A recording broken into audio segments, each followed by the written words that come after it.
nutritionist at Bailey's Horse Feeds. I'm here today with Lynn Russell at her yard in Surrey. And as you all know, I'm sure, Lynn is a top producer of show horses and probably more commonly known for her work with the show cobs. However, as I'm sure you can see, this is not a cob, so we have a little thoroughbred here, and he's actually an ex-racehorse, which is something that Lynn has now gone into with the reschooling, the retraining of the racehorses to make them into riding horses. So, Lynn, tell us a little bit more about that. Yeah, certainly can do. His name is Right To Veto. I bought him at Ascot Sales. I bought him on the 3rd of December. He'd been racing as a 3-year-old. He's not, obviously, as you can see, in show conditions yet, but I'll be asking you some questions. Obviously, I want to get some condition on him at the same time that I'm retraining him. And my plan eventually is to show him in the racehorse to riding horse classes and hopefully to do some large classes with him. Excellent. But we've got a long way to go. He's coming 4-year-old. And here you go. So how do you find him so far, sort of temperament-wise, energy-wise? Because that's a very he's got plenty of energy. Yeah. He's a racehorse. He's nice to deal with temperamentally. I don't have any major issues with him.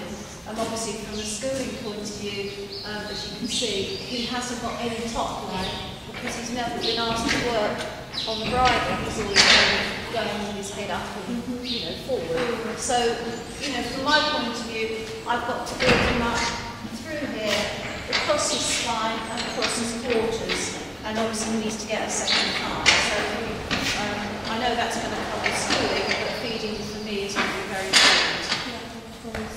Okay, so looking at this horse now, as Lynn mentioned, certainly not in top show condition as it were at the moment. However, he's certainly not as lean as poor as some ex-racehorses have been. So he's had some nice feeding time already, which is showing. So we can see that he's got recovery across his barrel, which is good. But certainly, with the work, with the base of the feet, we need to build up the muscle, really getting some roundness, some weight and muscle on the back, and also looking here just to bring this area out so you don't have a funky appearance.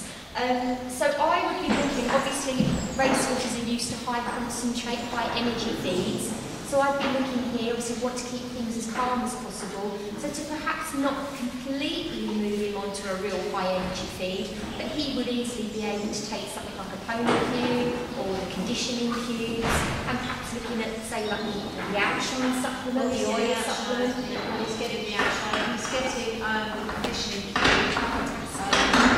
And I have been giving him some everydays, because what I've got to be careful of with these horses is they've got a lot of natural energy because that's what they're bred for.